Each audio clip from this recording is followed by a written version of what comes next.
Episode 42। अब तो तेरी लाश ही यहाँ से वापस जाएगी।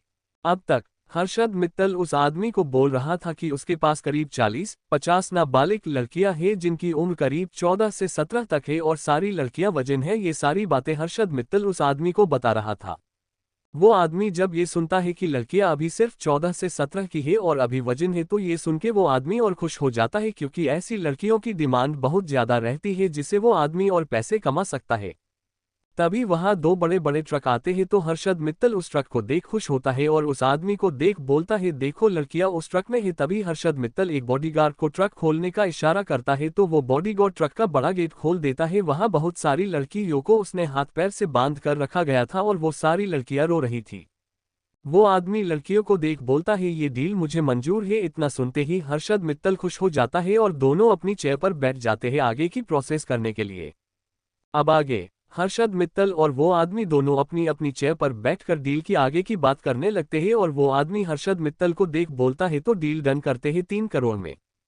हर्षद मित्तल ये सुन के बोलता है, नहीं इतने कम पैसे, जरा लड़कियों को देखो अभी कच्ची कली है और वजन भी है, तो तुम कुछ कम दाम नहीं दे रहे हो मुझे और चाहिए।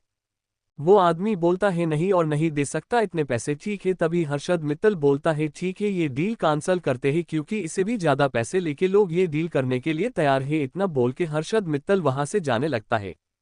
तभी वो आदमी हर्षद मित्तल को रोक के बोलता है, तो तुम बताओ तुम्हें कितने चाहिए। हर्षद मित्तल उसे देख बोलता है 5 करोड़। ये सुन के वो आदमी बोलता है, ठीक है डील मंजूर, क्योंकि उसे पता है इन लड़कियों के भाव दूसरी कंट्री में और ज्यादा है तो वो वहां से पैसे और कमा सकता है। हर्षद मित्तल बैठ जाता है और दोनों आगे की प्रोसेस करते हैं। वो आदमी हर्षद मित्तल को उसके डील के हिसाब से हर्षद मित्तल के अकाउंट में पूरे 5 करोड़ डालता है और अपने एक आदमी को देख बोलता है, जाओ और जाके लड़कियों को लेके निकालो यहाँ से।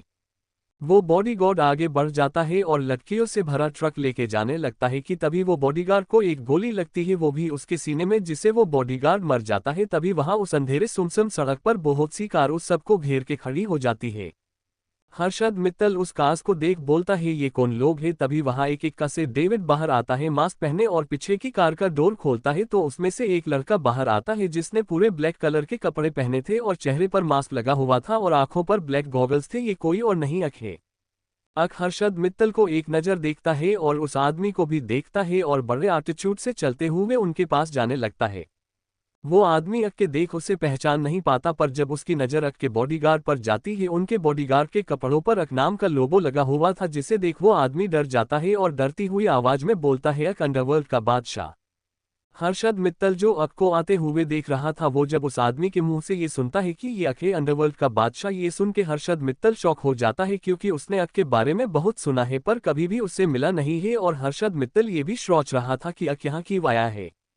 अक बड़े एटीट्यूड से अपने दोनों हाथ पेंट की पॉकेट में डाले चलते हुए उनके पास आता है और उन दोनों के सामने खड़ा हो जाता है। वो आदमी अक को देख डर रहा था। डेविड भी अक के पास ही खड़ा हो जाता है। दोनों ने मास्क लगा रखा था जिससे उनके चेहरे किसी को नहीं दिख रहे थे। वो आदमी अक को देख बोलता है, बादशाह आप यहाँ क्यों आए हो, मेरा मतलब ये था क्या आप यहाँ। वो आदमी काफी डर रहा था, उसे ठीक से बोला भी नहीं जा रहा था। अक उसे देख बोलता है कि नहीं आना चाहिए था, तो वो आदमी डरते हुए बोलता है, नहीं नहीं मेरा वो मतलब नहीं था, आप आ सकते हो कहीं भी। अक उसे देख बोलता है, अच्छा मैं तेरे हिसाब से आना जाना करूँ क्या। वो आदमी और डर जाता है और डरते हुए बोलता है, नहीं नहीं मेरा वो मतलब भी नहीं था बादशाह।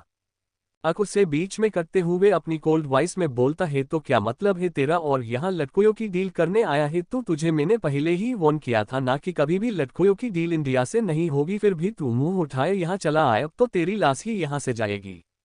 वो आदमी अक की ये बात सुन के डर के मारे बोलता है, सॉरी बादशाह मुझे माफ कर दो, आइंदा कभी नहीं आऊंगा इंडिया डील करने के लिए। अक उसे देख बोलता है, अब बहुत देर हो चुकी है, मैंने तुझे पहले ही वार्न किया था पर तू नहीं माना, अब तू अपनी जान से जाएगा। इतना बोलना ही था कि वो आदमी हर्षद के पैरों में गिर गया और उसे माफी मांगने लगता है। तो अक उसे अपने पैर पे गिरा हुआ पाता है तो उसे एक पैर से नीचे फेंक देता है और उसे देख बोलता है, दूर रह मुझसे। डन। क्या करेगा अब अक हर्षद मित्तल के साथ, क्या अक उन सबको छोड़ देगा या जान से मरेगा। जानने के लिए पढ़ते रहिए मेरी स्टोरी रक्षक या भक्षक। आज का चैप्टर कैसा लगा जरूर बताना मुझे कमेंट करके, और हाँ लाइक भी कर दो यार। और बाय थैंक्स। मेरी और 2 स्टोरी माफिया इनोसेंट डॉल और खलनायक भी जाके सुने, वो दोनों स्टोरी भी आपको पसंद आएगी। और bye thanks smiling face. Please subscribe my channel DK Story World Prithvi.